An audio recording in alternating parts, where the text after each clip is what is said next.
বাড়িতে যদি মাছ মাংস ডিম কোনোটাই না থাকে তাহলে কাঁকরোল আর আলু দিয়ে ছোলার ডালের এই রেসিপিটি একবার ট্রাই করে দেখতে পারেন।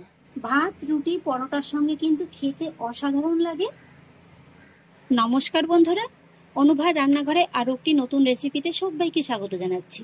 বন্ধুরা, আজকে আমি কাঁকরোল আর ছোলার ডাল দিয়ে তৈরি করে দেখাবো সম্পূর্ণ নতুন ধরনের দুর্দান্ত স্বাদের একটা রেসিপি। এই রেসিপিটি কিন্তু একবার খেলে বারবারই খেতে মন চাইবে। আর একঘেয়ে কাঁকরোলের রেসিপি ছেড়ে আসুন একবার এইভাবে ট্রাই করে দেখুন। গরম গরম ভাত কিংবা রুটি পরোটার সঙ্গে কিন্তু এই রেসিপিটি খেতে খুবই ভালো লাগে। আর সেই জন্য দেখুন বন্ধুরা, এখানে আমি নিয়ে নিয়েছি 3টি কাঁকরোল। এবার প্রথমেই আমি কাঁকরোলটাকে একটু কেটে নেব। কাঁকরোলটাকে দেখুন বন্ধুরা, আমি খুব ভালোভাবে কেটে ধুয়ে পরিষ্কার করে নিয়েছি।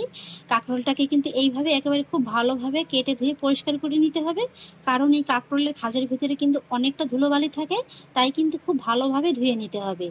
আর দেখুন বন্ধুরা, আমি কাঁকরোলগুলোকে কিন্তু এইভাবে একটু লম্বালম্বি করে কেটে নিয়েছি।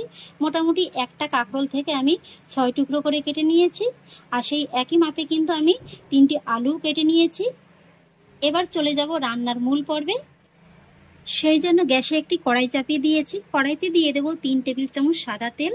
আপনারা চাইলে রান্নাটা সরিষার তেলেও করে নিতে পারেন। আর এবার যখন তেলটা খুব ভালোভাবে গরম হয়ে যাবে তখন আমি এর ভিতরে অ্যাড করব 1/2 চা চামচ হলুদ গুঁড়ো। আর তারপর সঙ্গে সঙ্গে এই তেলের ভিতরে অ্যাড করব কেটে রাখা আলুটা।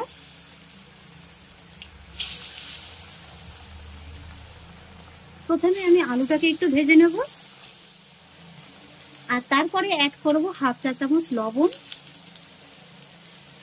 এবার আলুটাকে এই তেলের সঙ্গে মিনিট 2-1 মতো একটু সময় নিয়ে ভেজে নেব। আমার যারা পুরনো বন্ধুরা আছেন তারা কিন্তু জানেন যে গরম তেলের ভিতরে আমি কেন হলুদ গুঁড়োটা দিই। তবু যারা নতুন বন্ধুরা আছেন তারা তো জানেন না, তাদের উদ্দেশ্যে বলছি।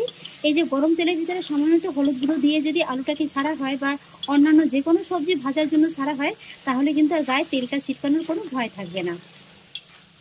মিডিয়াম হাই ফ্লেমে আলুটাকে আমি 2 থেকে 3 মিনিটের মতো এইভাবে একটু ভেজে নিয়েছি।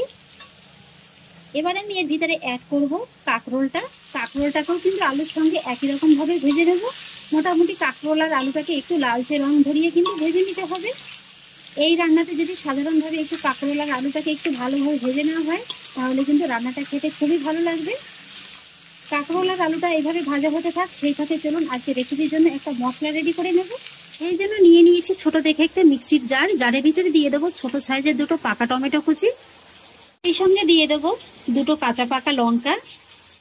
আর দিয়ে দেবো 1 ইঞ্চি পরিমাণে 4 থেকে 5 টুকরোর মতো আদা। দিয়ে দেবো 6 থেকে 7 কোয়ার মতো রসুন। এবার অল্প একটু জল দিয়ে এই মশলাটাকে আমি খুব ভালোভাবে পেস্ট করে নেব। মশলাটাকে আমি খুব ভালোভাবে পেস্ট করে নিয়েছি, একটা সাইডে সরিয়ে রেখে দেবো। কাঁকরোল আর আলুটাকে আমি খুব সুন্দর করে লালচে রং ধরিয়ে ভেজে নিয়েছি। এবার আমি তেল থেকে কাঁকরোল আর আলুটাকে তুলে নেব।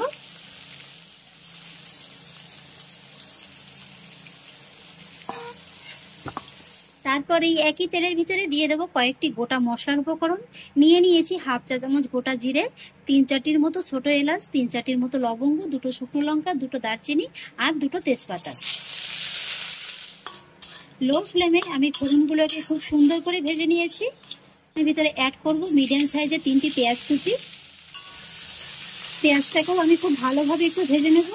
বন্ধুরা, আমি আজকের এই রেসিপিটা পেঁয়াজ রসুন দিয়ে করছি। আপনারা চাইলে কিন্তু নিরামিষভাবেও করতে পারেন, নিরামিষভাবেও কিন্তু খেতে খুবই ভালো লাগে। সেক্ষেত্রে শুধু পেঁয়াজ আর রসুনটাকে বাদ দিলেই হয়ে যাবে।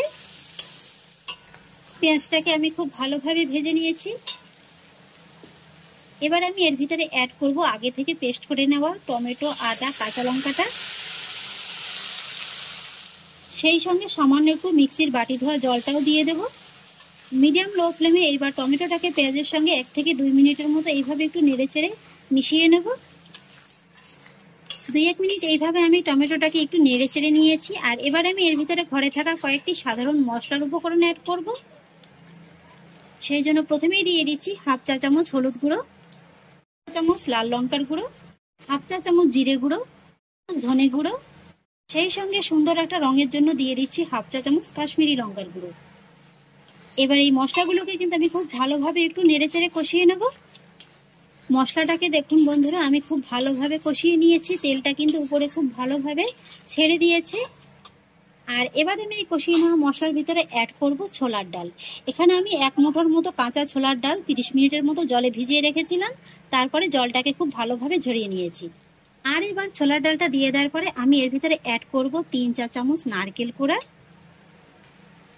তবে এটা সম্পূর্ণই অপশনাল, আপনাদের হাতের কাছে যদি না থাকে না দিলেও চলবে, তবে এইভাবে একটু এই রেসিপিটাতে একটু নারকেল কোড়া দিয়ে দেখবেন, খেতে কিন্তু খুবই ভালো লাগে। আর সেই একই সঙ্গে দিয়ে দেবো 1 চা চামচ চিনি। স্বাদের ব্যালেন্সটা ঠিক রাখার জন্য আমি এখানে চিনিটা ব্যবহার করলাম, তবে আপনারা অপছন্দ করলে স্কিপ করে যেতে পারেন। এবার মিডিয়াম লো ফ্লেমে এই ছোলার ডালটাকে মশলার সঙ্গে আমি খুব ভালোভাবে একটু কষিয়ে নেব। এই যে দেখুন বন্ধুরা, ডালের সঙ্গে আমি মশলাটাকে খুব ভালোভাবে কষিয়ে নিয়েছি। এইভাবেই কিন্তু মশলাটাকে ডালের সঙ্গে খুব ভালোভাবে কষিয়ে নিতে হবে। এই যে দেখুন, এইভাবে কিন্তু একটু ভাজা ভাজা ভাব চলে আসবে। এইভাবে মশলাটাকে যত ভালোভাবে কষিয়ে নিতে পারবেন ডালের সঙ্গে, ডালের ভিতরে কিন্তু মশলাটা ঠিক ততটাই ভালোভাবে একেবারে ঢুকে যাবে। আর এবার আমি রান্নার ভিতরে অ্যাড করব স্বাদ অনুযায়ী লবণ, সেই সঙ্গে অ্যাড করব সামান্য একটু জল। জলের সঙ্গে ডালটাকে খুব ভালোভাবে নেড়েচেড়ে মিশিয়ে নেব। আমার কাছে জলটা সামান্য একটু কম মনে হয়েছে, তাই আরেকটু দিয়ে দেব। এখানে আমি মোটামুটি 1/2 কাপের মতো জলটা দিয়ে দিলাম। এবার মিডিয়াম লো ফ্লেমে ঢাকা চাপা দিয়ে এই ডালটাকে আমি একটু সেদ্ধ করে নেব। মোটামুটি 5 থেকে 7 মিনিটের মতো সময় লাগবে। তবে ডালটা কিন্তু এখানে আমি খুব বেশি ভালোভাবে সেদ্ধ করব না, মোটামুটি 70% মতো সেদ্ধ করে নিলেই হয়ে যাবে। 5-7 মিনিট বাদে ঢাকাটাকে তুলে নিচ্ছি। দেখুন বন্ধুরা, ডালটাকে কিন্তু আমি এই যে মশলার জলের সঙ্গে মোটামুটি 70% মতো সেদ্ধ করে নিয়েছি। আর মশলাটাও কিন্তু ডালের ভিতরে খুব ভালোভাবে একেবারে ঢুকে গিয়েছে। এবার আমি কষিয়ে নেওয়া ডালের ভিতরে অ্যাড করব ভেজে রাখা আলু আর কাঁকরোলটা। মিডিয়াম হাই ফ্লেমে এই আলু আর কাঁকরোলটাকে ডালের সঙ্গে 2 থেকে 3 মিনিটের মতো এইভাবে একটু নেড়ে চেড়ে কষিয়ে নেব। এইভাবে একটু 2 থেকে 3 মিনিটের মতো আলু আর কাঁকরোলটাকে আমি ডালের সঙ্গে নেড়ে চেড়ে কষিয়ে নিয়েছি। আর এবার আমি আলু আর কাঁকরোলের ভিতরে অ্যাড করব পরিমাণ মতো জল। জলটাকে খুব ভালোভাবে নেড়ে চেড়ে মিশিয়ে নেব। আর এই সময় কিন্তু আপনারা লবণটাকে একটু চেক করে নেবেন, যদি কম মনে হয় তাহলে একটু দিয়ে নেবেন। জলটাকে আমি খুব ভালোভাবে নেড়ে চেড়ে মিশিয়ে নিয়েছি। আর এখানে কিন্তু বন্ধুরা জলের পরিমাণটা খুব বেশি দিতে যাবেন না, আর রান্নাটা কিন্তু একটু গামুখো হবে, সেই আন্দাজ করেই আপনারা জলের ব্যবহারটা করবেন।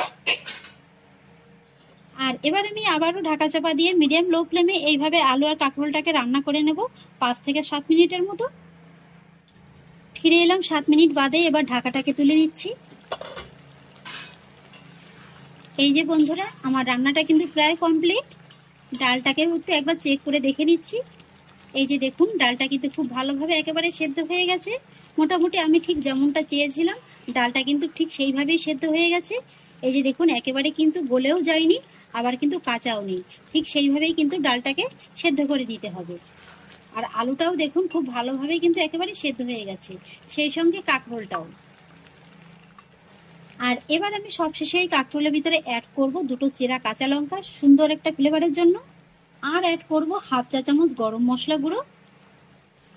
আর সেই সঙ্গে অ্যাড করব 1 চা চামচ ঘি। এবার সমস্ত উপকরণগুলোকে আমি আলু কাঁকরোলের সঙ্গে খুব ভালোভাবে নেড়েচেড়ে মিশিয়ে নেব। ব্যাস বন্ধুরা, ছোলার ডাল দিয়ে তৈরি হয়ে গেল দুর্দান্ত স্বাদের কাঁকরোলের রেসিপি। এবার আমি গ্যাসের ফ্লেমটাকে অফ করে দেব।